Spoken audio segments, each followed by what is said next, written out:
प्रिय मित्रों, नमो नमः। मैं संजय मौर्य इस YouTube चैनल संस्कृत कौमुदी में आप सभी लोगों का हार्दिक स्वागत करता हूं।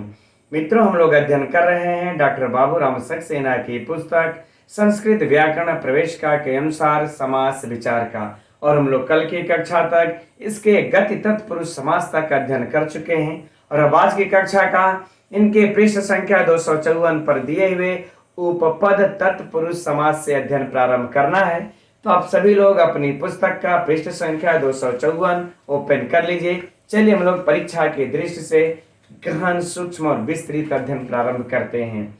तो मित्रों, उपपद तत्पुरुष समास में जो हम लोगों को पहला सूत्र में लिखा हुआ है वह है उपपद मतिंग। उसके नीचे फिर तत्रोपपदम सप्तमी स्तंभ समा, यह सूत्र दिया हुआ है। तो चलिए अध्ययन प्रारंभ करते हैं। तो सबसे पहले इसे देखते हैं हम लोग कि उपपद मतिंग कैसा सूत्र है। तो मित्रों, यह विधि सूत्र है। कैसा सूत्र है? यह विधि सूत्र है, विधान करता है ना। विधान करता है तो अब प्रश्न उठता है मित्रों कि यह किस समास का विधान करता है। तो देखिए, वैसे तो है तो तत्पुरुष समास का ही विधान करता है, लेकिन हम लोग जो है कि उपपद होने के कारण हम लोग इसको उपपद तत्पुरुष समास कहते हैं, है ना। उपपद तत्पुरुष समास का विधान कर रहा है। फाइनल। चलिए, लेकिन अब एक चीज और है मित्रों कि यह किस कंडीशन में उपपद मतलब समास का विधान कर रहा है। तो चलिए इनके शर्तों को हम लोग देख लेते हैं। ये कह रहे हैं कि उपपदम अतिंग, है ना। तो कह रहे हैं कि स उपपद, है ना, अर्थात कह रहे हैं कि स उपपद सुबंत का, उपपद सुबंत का। अब इसको मित्रों अगर आप लोग ध्यान से गहराई से नहीं समझेंगे तो यह देखिए परीक्षा के लिए अत्यंत महत्वपूर्ण सूत्र भी है, और अगर गहराई से नहीं समझेंगे तो ये समझ भी नहीं आएगा, अर्थात ध्यान से। तो देखिए, उपपद सुबंत का, उपपद सुबंत का। अब यहां पर मित्रों कह देते हैं कि अतिंग, यानी कि जो तिंग ना हो उसके साथ समास हो। अब इसी बात को हम लोग थोड़ा सा चर्चा कर लेंगे मित्रों, तब आगे हम लोग बढ़ेंगे, है ना। देखिए, वैसे हम लोग अब पहले दिन ही अध्ययन कर चुके हैं कि सहसुपा की अनुवृत्ति आती है। किसकी अनुवृत्ति आ जाती है मित्रों? सहसुपा। ये जो सूत्र है सहसुपा, ठीक, अर्थात सुबंत का सुबंत के साथ ही समास होता है, सुबंत का तिगंत के साथ समास नहीं होता, ठीक है ना। तो जब यह अनुवृत्ति पहले ही आ रही थी कि इधर भी सुबंत हो, सुबंत का सुबंत के साथ समास होता है, ठीक है ना, तो फिर यहां पर अतिंग इनको कहने की क्या आवश्यकता पड़ी, है ना। यह तो अधिकार हमारा सहसुपा का जब आ ही रहा था, जहां पर सुबंत का सुबंत के साथ समास तो हो ही रहा था, फिर यहां पर अतिंग कहने का क्या आवश्यकता पड़ी। तो देखिए, अतिंग यहां पर कहने की आवश्यकता इसलिए आन पड़ी आचार्य पाणिनि जी को, क्योंकि यहां पर उपपद सुबंत का अब सुबंत के साथ नहीं, यहां पर हम लोग कह ले कि समर्थ के साथ समास होगा, अर्थात जो सुबंत न हो उसके साथ भी समास हो जाए, है ना। लेकिन इसीलिए यहां पर कह देते हैं कि अतिंग, लेकिन वह तिंग ना हो, है ना। लेकिन वह क्या ना हो, तो कह रहे तिंग ना हो, अर्थात तिंगंत ना हो, अर्थात तिंगंत ना हो। बातें समझ में आई फाइनली? कि जब फिर से एक बार समझ लेते हैं इसको कि जब सुबंत का सुबंत के साथ समास का यह अधिकार सहसुपा पहले से ही चला रहा था, तो ये तो हम लोगों के दिमाग में ही है और चला भी आ रहा है, तो फिर यहाँ अतिंग कहने का कोई औचित्य नहीं है। हम लोग समझ जाएंगे कि सुबंत का सुबंत के साथ ही समास होता है, तिगंत के साथ तिंगंत के साथ नहीं होता। लेकिन इनके अतिंग कहने का भाव यह है कि अब यहां पर अगर सुबंत नहीं रहेगा, कोई शब्द भी रहेगा तो भी उसके साथ समास हो जाएगा, लेकिन वह तिंग नहीं होना चाहिए। इसीलिए इन्होंने कह दिया कि उपपद का समर्थ के साथ शब्द के साथ समास हो, लेकिन तिंग के साथ न हो, है ना। चलिए यह हम आगे भी आप लोगों की इसको बता देंगे उदाहरण में, है ना। उदाहरण में भी हम लोग इसको समझ लेंगे, ठीक। तब आ गया बातें समझ में मित्रों कि इस कंडीशन में यह सूत्र हमारा समास का विधान कर रहा। अब मित्रों देखिए, अगर पुस्तक में आप लोग बाबूराम सक्सेना सर में देखेंगे तो आप लोगों को देखिए उतने समझ में स्पष्ट नहीं है, उतना समझ में नहीं आएगा, इसलिए यहाँ पर आप लोगों को ध्यान से समझना ही होगा। राइट, तो चलिए अब इसके बाद चलिए हम लोग इसका उदाहरण देखते हैं। इसी उदाहरण में फिर यह सूत्र की चर्चा आएगी, तब हम लोग इस सूत्र की चर्चा कर लेंगे। ठीक, चलिए समास करते हैं पहले हम लोग। तो समास में इस बार हम लोगों का उदाहरण क्या दिया मित्रों? कुंभकारः।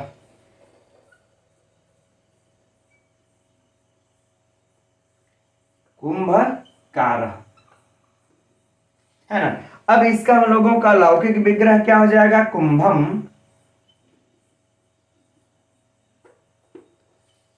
कुंभम करोति इति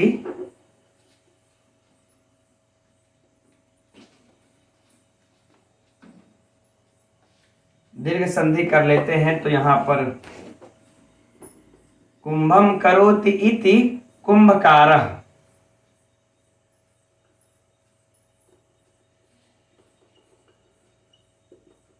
है ना। कुंभम करोति इति कुंभकारः, यही हो जाएगा हम लोगों का लौकिक विग्रह। अब हम लोग यदि इसका, चलिए इसको अलग अलग करके ऐसा समझ लीजिएगा आप लोग कि अलग अलग लिखा हुआ है कि कुंभम करोति इति कुंभकारः। अब इसका हम लोग चलिए लौकिक विग्रह भी कर लेते हैं। लौकिक विग्रह यहां पर है, इसका हम यहां पर इस प्रकार से लिख लेते हैं कि कुंभ गस धन कार, धन कार, है ना। चलिए यह हो जाएगा मित्रों हम लोगों का क्या, इसका जो है कि यह अलौकिक विग्रह हो जाएगा, है ना। अब यहां पर देखिए, अब हम लोग यह चीज को देखेंगे, इन दो शब्दों को पकड़ेंगे कि यहां पर कुंभम गस जो है क्या उपपद सुबंत है कि नहीं है, और जो यह कार शब्द है यह समर्थ भी है कि नहीं, और तिंग न हो तो ऐसा न हो कि यह तिंगंत हो, ऐसा भी नहीं होना चाहिए। तो इन दोनों नियमों को हम लोग इन दोनों पक्षों पर पहले लागू कर लेते हैं, अच्छे से समझ लेते हैं, तभी हम लोगों को यह समाज समझ में आएगा। तो चलिए अब हम लोग पहले इस पर उपपद सुबंत यह कैसे होगा, अब इस पर चर्चा करते हैं। तो जब बात आ जाएगी मित्रों कि यह उपपद सुबंध है या सुबंत है, यानी उपपद है या नहीं है, तो इसके लिए ही अब आगे यह सूत्र लिखते हैं कि तत्रोपपदम सप्तमी स्थम। इसी को उपपद बनाने के लिए हम लोगों के पुस्तक में अगला यह सूत्र लिखा हुआ है ना। तो जब यह अगला सूत्र लिखा हुआ मित्रों, तो पहले हम लोग यह इस सूत्र की चर्चा कर लेते हैं। तो सूत्र क्या कह रहा है कि तत्र उपपदम, कि वहां उपपद हो, उसकी उपपद संज्ञा हो जाए। बातें समझ लीजिएगा, इस सूत्र को समझने में थोड़ा सा ध्यान लगाना पड़ेगा मित्रों, कि उसकी उपपद संज्ञा हो जाए वहां पर सप्तमी स्तंभ, जिसका सप्तमी का स्थान है, जिसका सप्तमी का स्थान है। अब आप लोग सोचेंगे मित्रों कि सूत्र तब कैसा है, तो यहां पर सूत्र देखिए, हमने दो राइटरों में दो देखे हुए हैं। एक तो कहते हैं इनको अधिकार सूत्र है, अब कैसे होगा यह भी हम लोग समझ लेंगे। और एक जगह मैंने देखा इसकी कि कर्म करे संज्ञा सूत्र है। एक जगह मैंने क्या देखा कि यह संज्ञा सूत्र है। विद्वान लोग आपस में ही उलझे हुए हैं, ठीक है ना। चलिए अब इस पे भी हम बताते हैं कि कैसे कर्म और अधिकार संज्ञा सूत्र है। तो चलिए इस सूत्र को फिर से हम लोग समझते हैं। जैसे मित्रों देखिए, जो धातु अधिकार जो है, धातु अधिकार के सूत्र में जो आप लोगों ने इस कृदंत प्रकरण में अध्ययन किया होगा, और नहीं किए होंगे आप लोग तो भी चलिए हम लोग जब इस कृदंत प्रकरण का अध्ययन किया जाएगा तो वहां पे देख लेंगे। एक धातु सूत्र है ना, अधिकार सूत्र है ये, ठीक। अब इस अधिकार सूत्र के अंतर्गत कहते हैं जो सूत्र पढ़े गए हैं उसमें अगर जिसका सप्तमी में स्थान है, जिसका सप्तमी में स्थान है, जिसको सप्तमी विभक्ति से कहा गया है, अगर वह जहां पर भी आएगा उसकी जो है तत्र माने वहां उपपद माने उपपद संज्ञा हो जाएगी। आई बातें समझ में? शायद नहीं आई होगी, उदाहरण में भी समझाएंगे तब समझ में आएगी। जैसे देखिए मित्रों, ये यहां पर लिखेंगे तो भी समस्या होगी। जैसे देखिए यहां पर देखते हैं हम लोग इसको, जैसे देखिए धातु है, इस धातु के अधिकार के अंतर्गत एक सूत्र हम लोगों का पढ़ा हुआ है कर्मण्य, है ना। यह सूत्र पढ़ा हुआ है ना। अब ये कर्मण्य जो सूत्र है, यह कर्मण्य है ना, यह सूत्र जो कह रहा है, अब यह देखिए धातु के अधिकार में पठित है।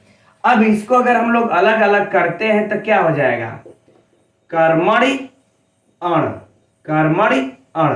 तो यहां पर कर्मणि में कौन सी विभक्ति है, सप्तमी विभक्ति है ना, सप्तमी विभक्ति है। तो बस यही ये बातें कह रहे हैं कि जो धातु के अधिकार में जो पढ़े गए सूत्र हैं, उनमें यदि आप लोगों को ऐसे अगर सप्तमी विभक्ति नजर आ जाए, तो जब जो यह सप्तमी विभक्ति जिस शब्द में होगी, अब यहां मान लेते कर्मण में है, तो जब हम सिद्धि करेंगे तो जो कर्म होगा उसमें उसका जो है कि उपपद संज्ञा हो जाएगी, उसकी उपपद संज्ञा होगी। तो थोड़ा सा है ना उलझाऊं, अभी भी कुछ लोगों के हो सकता है मित्रों समझते होंगे तो समझते होंगे, नहीं तो भी चलिए उदाहरण में अभी यहां पर समझेंगे।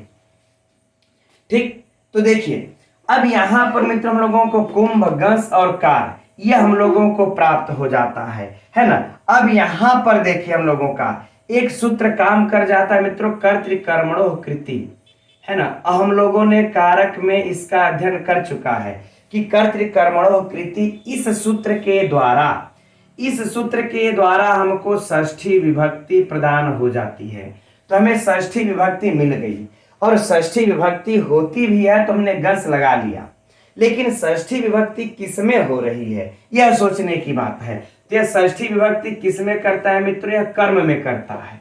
किसमें करता है, कर्म में करता है ना, यह कर्म में षष्ठी विभक्ति करता है। बातें फाइनल। अब जब यह कर्म में षष्ठी विभक्ति कर रहा है, तो अब देखिए जब यह कर्म में षष्ठी विभक्ति अब कर रहा है, तो अब हम इसकी, अब यहां पर इन्होंने कहा था कि कर्मणि को सप्तमी से निर्दिष्ट किया गया है। किससे निर्दिष्ट किया गया है, कर्मणि को सप्तमी से निर्दिष्ट किया गया है। अतएव इस कर्म की उपपद, अब यही कह दिए ना कि सप्तमी स्तंभ कि जिसको सप्तमी से निर्दिष्ट किया गया हो, तो सप्तमी से निर्दिष्ट यहां पर मित्रों कर्मणि है। अब हम इस कर्मणि को देखेंगे जो सप्तमी से निर्दिष्ट है, उसी की उपपद संज्ञा होगी। तो हम यहां पर देखेंगे कि सप्तमी तो कर्मणि में है, तो यहां पर कर्म कौन है, इनमें कर्म कौन है, तो कर्म हमारा कुंभ है। तो कुंभ की मित्रों तत्रोपपदम सप्तमी स्तंभ से कौन सी संज्ञा हो जाएगी, उपपद संज्ञा। अब बातें समझ में आई कि नहीं आई। और इधर अब क्री वाली की बातें कर लेते हैं, है ना। तो डुक्रिय करणे की क्री धातु है मित्रों, डुक्रिय करणे की क्री धातु है, यह तनादि गण की। इस क्री धातु से अण प्रत्यय लगाया जाता है, क्री धातु से अण प्रत्यय लगाया जाता है। किससे, कर्मण्य सूत्र के द्वारा, इसी सूत्र के द्वारा, है ना, कर्मण्य सूत्र के द्वारा इससे अण प्रत्यय लगा करके क्या कर लेते हैं, है ना, अचोड़ीति सूत्र के द्वारा आदि वृद्धि कर लेते हैं। क्री का कार, आदि वृद्धि चूंकि ड़ की इत संज्ञा हो जाती है, तो ड़ की इत संज्ञा हो जाने पर आदि वृद्धि होकर के क्री को कार बन जाता है, बराबर हमारा क्या बन जाता है, कार, है ना, कार बन जाता है। कि यहां पर अण प्रत्यय किस सूत्र से हुआ मित्रों, इसी कर्मण्य सूत्र से हुआ,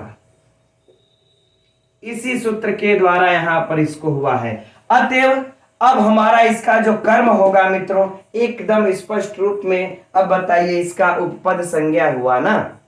चलिए अब ये बातें तो फाइनल हो गई, तो हमने यह डिसाइड कर लिया कि यह उपपद संज्ञा हो गई है। अब समझिएगा जो यह दूसरा वाला शब्द आया है कि यह समर्थ हो, तिंग नहीं होना चाहिए। तो हम लोगों को मित्रों जो यह कार दिख रहा है, यह क्री नहीं, अब यह शब्द एक बन गया है, यह तिंगंत नहीं रह गया है ना। यह तिंगंत है कहाँ, इसमें तो हमने यहां प्रत्यय लगा लिया, तिंगंत है नहीं, लेकिन इसमें यह एक समर्थ बन गया है। क्या बन गया है, एक समर्थ शब्द, क्या कह ले, समर्थ शब्द बन गया है। तो इस अच्छा हाँ, फालतू असमर्थ शब्द नहीं होना चाहिए मित्रों, समर्थ शब्द होना चाहिए। तो जब हमारा यह समर्थ शब्द बन गया तब हमारा जो है कि क्या हो जाएगा, यहाँ पर अब समास को प्राप्त हो जाएगा। किस सूत्र के द्वारा? उपपद मतिंग उपपदम अतिंग के सूत्र के द्वारा यहाँ पर समास को प्राप्त हो जाएगा।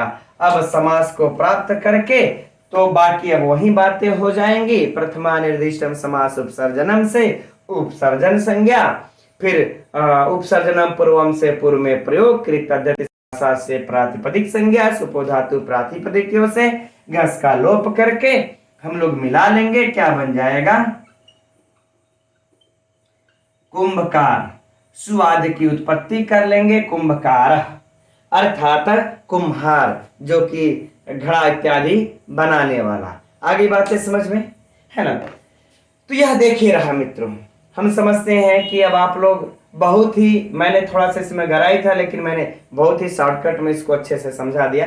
और भी जो लोग अगर और भी विस्तृत से पढ़ना चाहेंगे मित्रों, तो फिर आप लोग, मैंने लघु सिद्धांत कौमुदी के अनुसार पूरे समास प्रकरण को पढ़ा रखा है। आप लोग डिस्क्रिप्शन में जाइए, प्ले लिस्ट वहां पर समास प्रकरण की दिया हुआ है, वहां से जाकर के भी मित्रों इसको और भी अच्छे से जाएंगे तो गहराई से सूत्रशः अध्ययन कर सकते हैं। वैसे एक समझने भर के लिए मैंने तो यहां समझा ही दिया। ठीक, चलिए अब यह बातें होगी। अब परीक्षा के लिए जो प्रश्न पूछा जाएगा मित्रों उस पर चर्चा कर लेते हैं। तो सबसे पहला प्रश्न, कुंभकारः में कौन सा समास होगा? तो उपपद तत्पुरुष समास है। किस सूत्र से यहाँ पर उपपद तत्पुरुष समास हुआ है? तो उपपद मतिंग सूत्र से हुआ है ना? इस उपपद मतिंग सूत्र से हुआ है। अब तीसरा प्रश्न है ना कि कुंभकारः के, कुंभकारः में कुंभ की किस सूत्र से उपपद संज्ञा हुई है? तो तत्रोपपदम सप्तमी स्तंभ से हुई है ना? इससे हुई है। इसका अलौकिक विग्रह क्या हो जाएगा? कुंभम करोति इति कुंभकारः। अलौकिक विग्रह क्या हो जाएगा? तो कुंभगस्कार। बस, है ना? अब देखिए यहाँ पर कुछ लोग बाहर ये जो चर्चा कर रहे थे हम लोग कि अधिकार सूत्र होगा कि संज्ञा सूत्र होगा। तो देखिए अब यह संज्ञा सूत्र तो एक ही जगह हो जाएगा, लेकिन कह रहे हैं कि अब कुछ लोगों का कहना है कि अब यह पूरे धातुओं के साथ चल पड़ता है, इसका अधिकार चल जाता है और जहां जहां सप्तमी में देखते जाता है वहां वहां यह जो है उसकी कौन सी संज्ञा करते जाता है? उपपद संज्ञा करते जाता है, इसलिए यह अधिकार सूत्र हुआ। तो मेरी भी दृष्टि में मित्रों इसको हम अधिकार सूत्र अगर मानेंगे तो बेहतर रहेगा, क्योंकि ये जहां जहां धातुओं का अधिकार चलता जाता वहां वहां ये साथ साथ जाता है और अपने इस कंडीशन में आने वाले को जो है कि वह उपपद संज्ञा कर देता है। तो अधिकार चलता है लेकिन संज्ञा उपपद करता है। आई बातें समझ में न? इसलिए अधिकार सूत्र ही बेटर थे। ठीक, अब अन्यत्र उदाहरण को देख लेते हैं मित्रों हम लोग, है ना? अन्यत्र उदाहरण पुस्तक में हम लोगों को दिया हुआ है। चर्मकारः, स्वर्णकारः, है ना? स्वर्णम करोति इति स्वर्णकारः, चर्मम करोति इति चर्मकारः, है ना? सूत्रम करोति इति सूत्रकारः, गा ददाति इति गोदः। जो आप लोगों को कंफ्यूज करेगा मित्रों वह होगा यह गोदः, है ना? देखिए दिया है गा, है ना, कि गाम ददाति इति गोदः, है ना? गाम ददाति इति गोदः। आप लोगों को यह भी याद होगा कुरुचरः, है ना? यह याद भी है कि भूल गया है? कि यह भी शब्द आया है ना?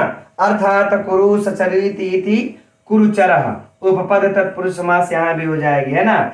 या उसी तरह यशस्करी विद्या में भी आप लोग चाहेंगे मित्रों तो इसको नोट कर सकते हैं। उदाहरण तो इसके बहुत सारे हैं, है ना? चलिए अच्छा, एक उदाहरण और भी आप लोगों को नोट हम लोग ये करा देते हैं, चूंकि यह भी बड़ा ही महत्वपूर्ण है। प्रियम वदः में भी कौन सा समास? उपपद। प्रियम वदति इति प्रियम वदः, प्रियम वदति इति प्रियम वदः, उपपद समास। चूंकि आप लोगों के लिए परीक्षा के लिए महत्वपूर्ण है इसलिए मैं इसको हम ये बता दे रहे हैं ना। और इसके बाद सरसिजम भी नोट कर लीजिए। जो पुस्तक में मित्रों धनदह कंबलदह दिया है वो तो है ना? उसको तो आप लोग देख ही सकते हैं। ये हम एक्स्ट्रा ये बता दे रहे हैं आप लोगों को, चूंकि बड़ा कंफ्यूज करता है ना? भिक्षाचरः, भिक्षा एचरः, है ना? भिक्षाम ये चरत इति भिक्षा एचरः। ठीक, और गोदा का हो गया, असस्करी, चले ठीक है। लगभग लगभग ये सब मित्रों जो महत्वपूर्ण है, इसको भी चाहेंगे तो आप लोग नोट कर लीजिएगा। प्रियमोदा, सरसिजम, भिक्षाचरम, कुरुचरा, गोदा तो पुस्तक में भी है अपने, ये सब महत्वपूर्ण है। अब आगे बढ़े हम लोग। अब इसके बाद उपपद के लिए एक सूत्र और दिया है। तो अगला सूत्र है कत्वाच। देखते हैं इसे हम लोग। यह भी मित्रों थोड़ा सा उलझाऊ वाला सूत्र है ना, लेकिन चलिए अपने हिसाब से हम लोग देखते हैं यह कैसा सूत्र है। तो विधि सूत्र है। किसका विधान करता है? तो मान लेते हैं, चलिए यह भी उपपद तत्पुरुष समास का विधान करता है, किंतु मित्रों यह कैसे करता है? विकल्प से करता है। कैसे करता है? विकल्प से। अब देखना यह है कि किस कंडीशन में, किस शर्त पर यह विकल्प से समास कर रहा है। लेकिन मित्रों यह बातें बहुत ज्यादा स्पष्ट नहीं है हम लोगों की पुस्तक में, इसलिए हम लोग चलिए इसको दूसरे रास्ते से, दूसरे शब्दों में समझते हैं। एक सूत्र आ जाता है मित्रों, उपदंश उपदंशस्य तृतीयायाम, है ना, उपदंशस्य तृतीयायाम, इस सूत्र से लेकर के, है ना, अब आ जाता हम लोगों का अनवच्यानुलोभ्य सूत्र। अनवच्यानुलोभ्य, है ना, यह सूत्र आ जाता है।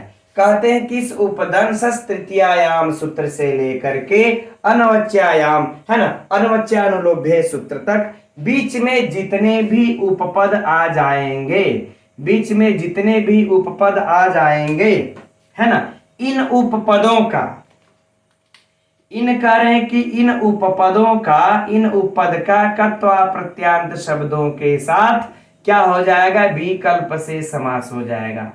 अब आगे बातें समझ में ना, एकदम सरल शब्दों में, ठीक। यदि इससे पहले अगर उपदंश से तृतीयायाम सूत्र से पहले कोई अगर हमको पद प्राप्त होता है तो उसका समास नहीं होगा।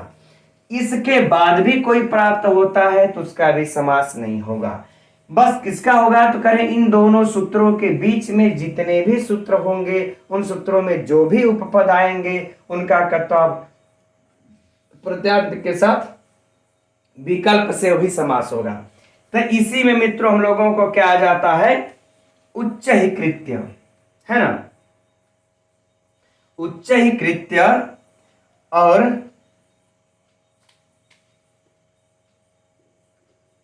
उच्च ही कृत्य, है ना। और जब समास होगा मित्रों तो हम लोग कल की कक्षा में देख चुके हैं, इसको लेप जो आदेश हो जाता है कत्वा को, लेप आदेश होकर के उच्च ही कृत्य हो जाएगा। और जब समास नहीं होगा, और जब समास नहीं होगा तब क्या हो जाएगा? उच्च ही कृत्वा, है ना, उच्च ही कृत्वा। अब एक चीज मित्रों हम लोगों को परीक्षा के लिए बाकी सब छोड़ देते हैं, जिस पर ध्यान देना है उस पर हम बताना चाहेंगे आप लोगों को कि अगर उच्च ही कृत्य पूछ दिया ना परीक्षा में टीजीटी के, एकदम ध्यान दीजिएगा मित्रों, बहुत महत्वपूर्ण बात है, यह प्रश्न है। अगर पूछ दिया या उच्च ही कृत्य में कौन सा समास है तो नोट कीजिए कि 99% लोग जो इस प्रकार से नहीं पढ़े रहेंगे वह इसमें धोखा खा करके लगा देंगे गति तत्पुरुष। क्या लगा देंगे? गति तत्पुरुष मित्रों। लेकिन हम लोगों के यहाँ पर क्या है? उपपद तत्पुरुष है। क्या है? उपपद तत्पुरुष है। एकदम इसको नोट कर लीजिएगा। क्यों गच्चा खाएंगे लोग? क्यों धोखा खाएंगे? क्योंकि हम लोगों ने पढ़ रखा है क्या? शुक्लीकृत्य, है ना। क्या पढ़ा? शुक्लीकृत्य, पटपटाकृत्य पढ़ रखा है ना। ये सब आप लोगों ने गति तत्पुरुष में पढ़ रखा है। तो यहां पर हम लोगों को गति तत्पुरुष है और ठीक वहीं से हम लोगों को उच्च कृत्य में उपपद तत्पुरुष आ जाता है। तो हम लोग इस शुक्ली कृत्य को दिमाग में रख करके इस उच्च कृत्य में भी हम लोग क्या करेंगे कि गति तत्पुरुष ही लगा देंगे, जो कि एकदम स्पष्ट लिख दिया गया है कि इस उपपद का इस कर्ता प्रत्यांत के साथ विकल्प से समास हो जाएगा।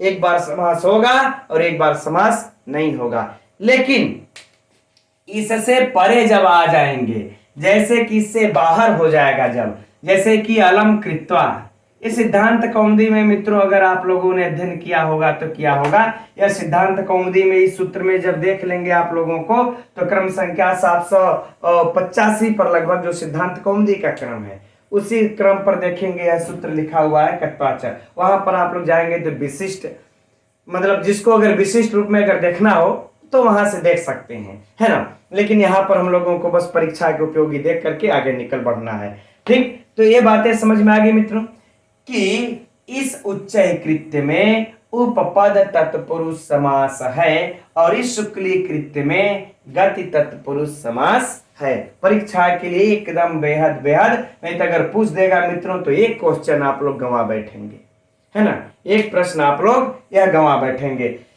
ठीक, चलिए, क्योंकि देखिए कि यह उच्चय देखिए गति संज्ञक नहीं है और यहां पर हमारा शुक्ली जो है यह गति संज्ञक है। यह गति संज्ञक होने के बाद ही यह गति संज्ञक है, इसलिए हमारा यह गति तत्पुरुष होता है। लेकिन हमारा उच्च ही गति संज्ञक नहीं है, इसलिए यह हमारा उपपद के अंतर्गत आता है, तो पद तत्पुरुष समास हो गया। फाइनल। चलिए, अब इसी तरह से मित्रों इसने अन्य उदाहरण दिया है, जैसे देखिए, अच्छा, वो समास न होने पर उच्चय कृत्वा एक धाबो दिया है, और भी होंगे, और उसको आप लोग देख सकते हैं। चलिए अब आगे बढ़ते हैं। अब हम लोगों का जो उपपद तत्पुरुष समास है वह समाप्त हो चुका है। अब आगे हम लोगों के जो पुस्तक में दिया हुआ है वह है अलुक तत्पुरुष समास। किंतु इस समास के केवल उदाहरण कुछ दिए हुए हैं, इनका किस सूत्र से समास हो रहा है, किससे अलुक हो रहा है, ऐसा कुछ भी नहीं दिया हुआ है। तो चलिए इसमें कुछ उदाहरण हम लोग देख लेते हैं, लेकिन उसके पहले हम लोग यह देखते हैं, जानते हैं कि अलुक तत्पुरुष समास कहते किसको है। तो मैं तो समझता हूं प्राय आप सभी लोग जानते हैं, इसकी बताने की कोई विशिष्ट आवश्यकता नहीं है, लेकिन बस इतना ही जान लेते हैं कि हम लोग जो समास करते हैं तो जो अलौकिक विग्रह करते हैं, है ना, कि हरि टा ध नदी इस प्रकार से करते हैं ना, तो जो वो विभक्ति लगाते हैं टा गस घस ये जो लगाते हैं, इसका हम लोग सुपो धातु प्रातिपदे के सूत्र के द्वारा लोप कर देते हैं। और कुछ कंडीशनों में वह लोप नहीं होता है, उसका लुक नहीं होता है, उसी को हम लोग क्या कह देते हैं, अलुक तत्पुरुष समास। राइट। तो चलिए अब कुछ इसमें देखिए, मनसा गप्ता जनुसांधा दिया हुआ उदाहरण, एक दो उदाहरण कुछ देखते हैं इसमें। जनुसांध यह उदाहरण दिया हुआ है। अब इसका हम लोग मित्रों लौकिक विग्रह कर लेते हैं, तो लौकिक विग्रह क्या हो जाएगा, जनुषा अंध, है ना, अर्थात कह रहे हैं कि जन्मांध। अगर हिंदी देख लिया जाएगा तो क्या हो जाएगा कि जन्मांध, है ना। अब लेकिन हम लोगों को एक बात अब जाननी होगी मित्रों कि यहाँ पर किस सूत्र से समास हो रहा है और कैसे इसका जो है यहाँ पर अलुक हुआ है, यह दो बातें हम लोगों को अब जाननी है। तो देखिए यहाँ पर हम लोगों ने जो द्वितीय तत्पुरुष, तृतीय तत्पुरुष, चतुर्थी तत्पुरुष, पंचमी सप्तमी तत्पुरुष का अध्ययन किया, उसमें हम लोगों ने द्वितीय तत्पुरुष में द्वितीय श्रितातीत पतित का, तृतीय तत्पुरुष में हम लोगों ने तृतीय तत्कृतार्थेन गुणवचनेन सूत्र का अध्ययन किया, चतुर्थी में भी किया, पंचमी भयन को किया, सप्तमी में भी किया। कह रहे हैं कि इन सूत्रों का अगर योग विभाषा का विभाग कर दिया जाए, है ना, तो विभाग कर देंगे तो जहां पर जो शिष्ट बनते हैं, समास होते हैं, जो इन सूत्रों में नहीं किए गए हैं उनका भी समास हो जाएगा। इस प्रकार से हम लोगों को द्वितीय, तृतीय, चतुर्थी, पंचमी, सप्तमी सब में हम लोगों को प्राप्त हो जाएगा। राइट। तो विभाग करने के कारण मित्रों यहाँ पर हम लोगों का इस तृतीयांत शब्द का इस अंध के साथ समास हो जाता है। यह क्या है, तृतीया है ना, जनुषा, इसके साथ या इस प्रथमांत के साथ जो है समास हो जाता है। लेकिन अब यहाँ पर जो तृतीया मित्र जो टा लगी है, अब इस टा का लोप नहीं होगा, यानी कि जो विभक्ति टा लगी है उसका लोप नहीं होगा। और जब लोप नहीं होगा तो किससे होगा, तो मित्रों हम लोगों का आता है, अगर आप लोग नोट करना चाहेंगे तो नोट ये कर सकते हैं, पुंसानुजो, है ना, पुंसानुजो जनुसांध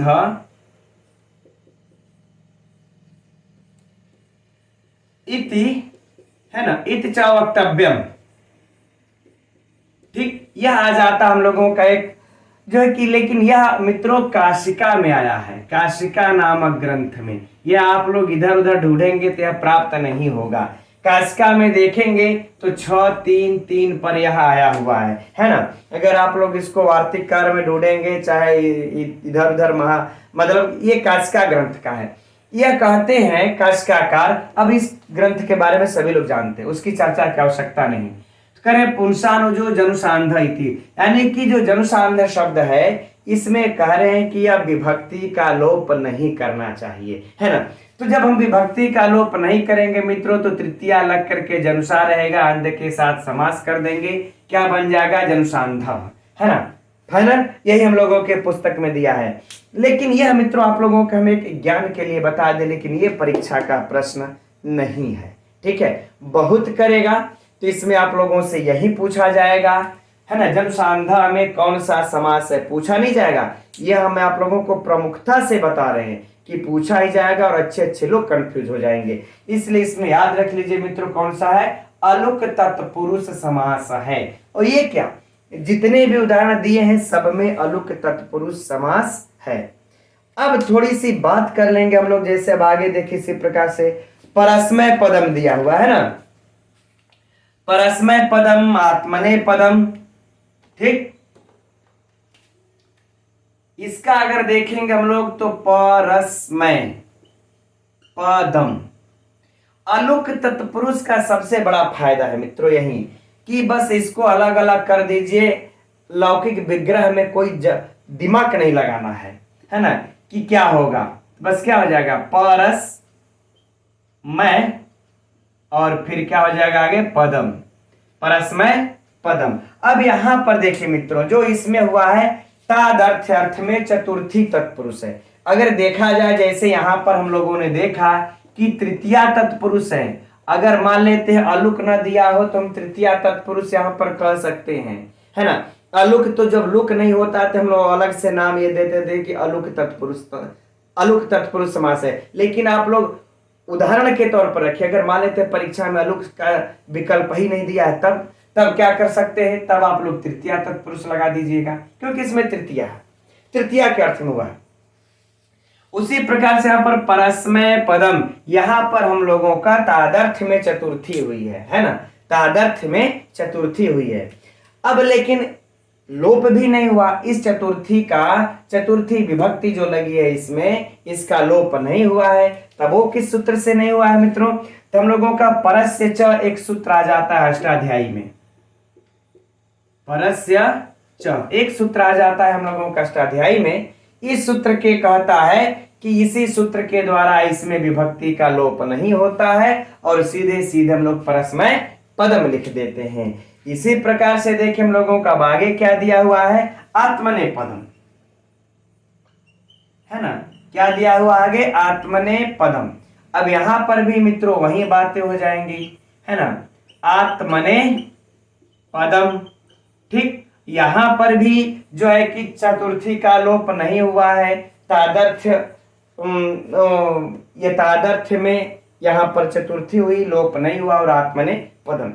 इसी तरह से मित्रों अगर हम लोग आगे भी देखें, है ना, तो क्या दिया हुआ है, देवानाम प्रिय दिया हुआ है, और पश्य तोहरा दिया हुआ है, युधिष्ठिरा दिया हुआ है। युधिष्ठिरा बड़ा फेमस है, चलिए अच्छा युधिष्ठिरा का देख लेते हैं हम लोग। युधिष्ठिरा, ठीक है ना, यह दिया हुआ है युधिष्ठिरा, ठीक। अब अच्छा इसका लौकिक विग्रह क्या हो जाएगा मित्रों, करें कि युधि, युधि स्थिरम, है ना,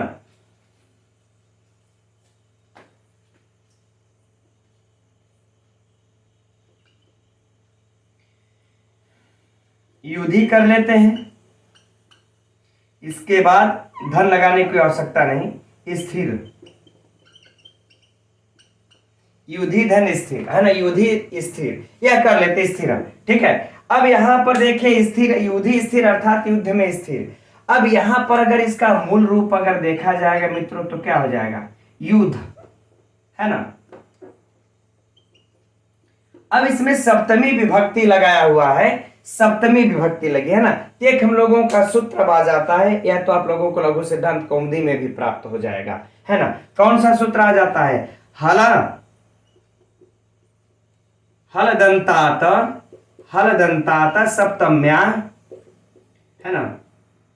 सप्तम्या, चलिए अच्छा, लिखने कोई विशिष्ट आवश्यकता नहीं है। सप्तम्या संज्ञायाम, हलदंतात सप्तम्या संज्ञायाम, कह रहे हैं कि जिसमें हलंत या अदंत हो और संज्ञा गम्यमान हो तो ऐसे से जो है विभक्तियों का लोप नहीं होता।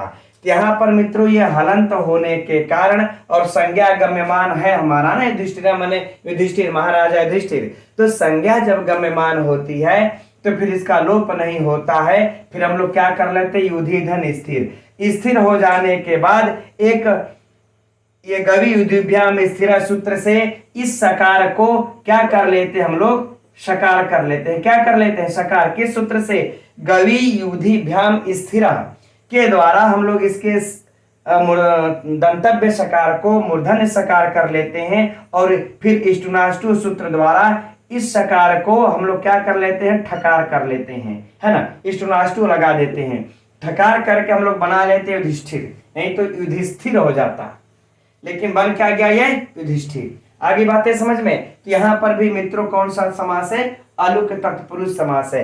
अब इसी प्रकार से मित्रों एक एक दिया हुआ है, तो मैं समझता हूं अगर हम एक एक का अगर बताएंगे भी तो आप लोगों के लिए परीक्षा के लिए ये सब हलतंतादि सब इत्यादि सूत्र महत्वपूर्ण नहीं रखते, है ना।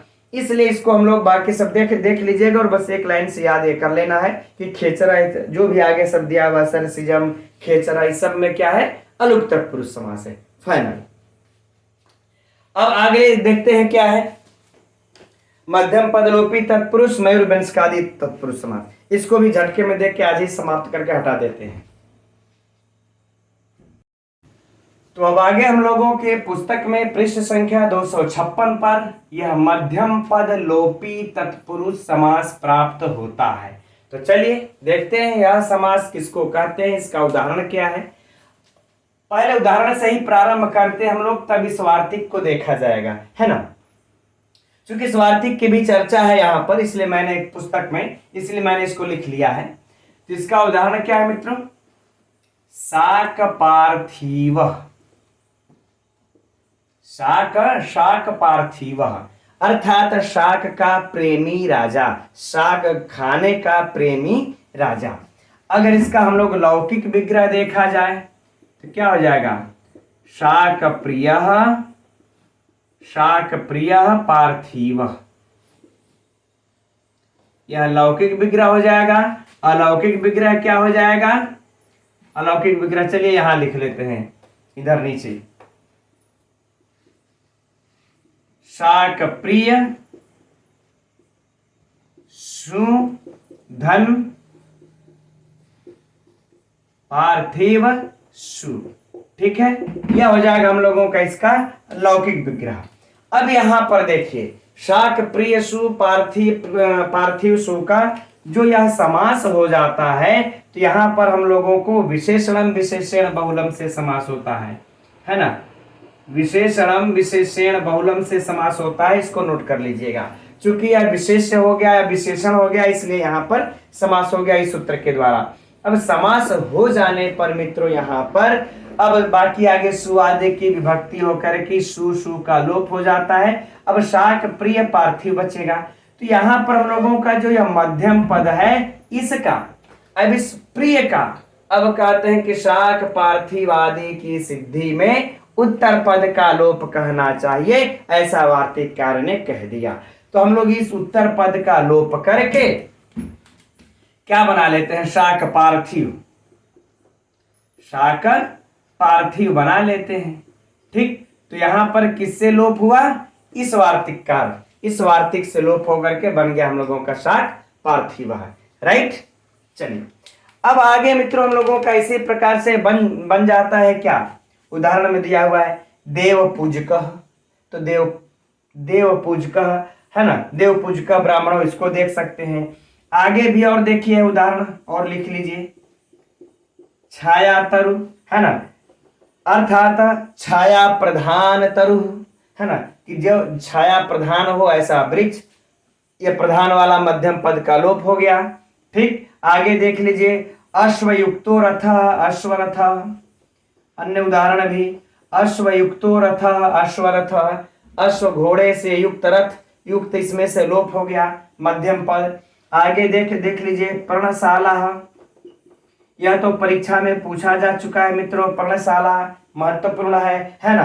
अर्थात पर्ण पर्ण निर्मिता शाला, पर्ण निर्मिता शाला, ठीक। निर्मित मध्यम पद गायब हो गया, मध्यम पद लोपी हो गया। और आगे देख लेंगे मित्रों क्या हो जाएगा, गुड़धाना, गुड़धाना है ना। अर्थात गुड़ मिश्रा धाना, मिश्र इसमें से गायब हो गया, ठीक है, मध्यम पद लोपी हो गया। परशुराम, यह भी महत्वपूर्ण है आप लोगों को, परशुराम है ना। अर्थात परशु परशु प्रहरणो राम, ठीक, प्रहरण बीच में से गायब हो गया। तो परशुराम में यह याद कर लीजिएगा, मध्यम पद लोपी समास है ना। इसी तरह से मित्रों और भी बहुत सारे उदाहरण हम लोगों के इसके, ठीक है, कितनों को देखा जाएगा, ठीक। चलिए अब आगे बढ़ते हैं हम लोग।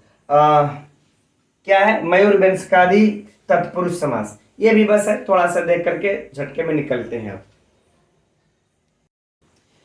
तो अंतिमवा यह है मित्रों हम लोगों का मयूर वंशकादि तत्पुरुष समास। अब यह इसको कौन सा समास कहते हैं मित्रों, इसमें बहुत ज्यादा कुछ जानना नहीं है।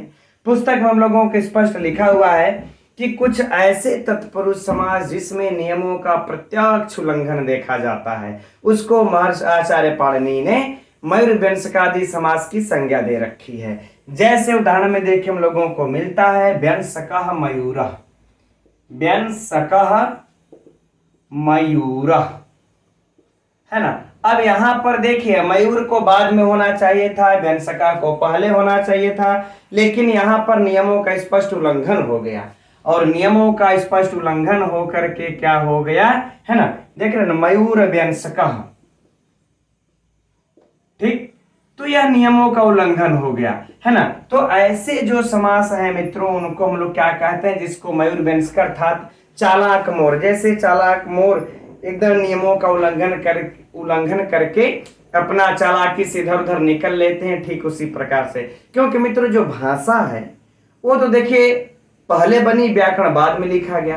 तो आचार्य पाणिनि ने देखा कि ये तो यार मैंने सारे नियमों को लिख डाला, समास के जितने जितने, और इस नियम के अंतर्गत ये सारे शब्दावली तो आ जाते हैं, लेकिन कुछ ऐसे भी शब्द हैं जो कि हमारे इस पूरे समास के नियमों का उल्लंघन, कुछ है ना, कुछ ऐसे शब्द हैं जो कि पूरे समास के नियमों का उल्लंघन कर देते हैं, है ना। तो उनको उन्होंने ऐसे समास में रख करके नाम दे दिया, राइट। अब बाकी मित्रों आगे दिया हुआ है इसमें, और बाकी कुछ इसमें ज्यादा कुछ है नहीं, थोड़ी सी शीघ्रता भी है। अब हम लोग यहीं पर बाकी नीचे का उदाहरण आप लोग देख लीजिएगा। कल सब हम लोग द्वंद्व समास का अध्ययन किया जाएगा। और आप लोगों को मित्रों यह कक्षा कैसी लगती है, कितना समझ में आता है, कमेंट्स करके अवश्य बताइएगा। अब हम लोग कल मिलते हैं 3 बजे इसी समय। तब तक के लिए मित्रों नमो नमः।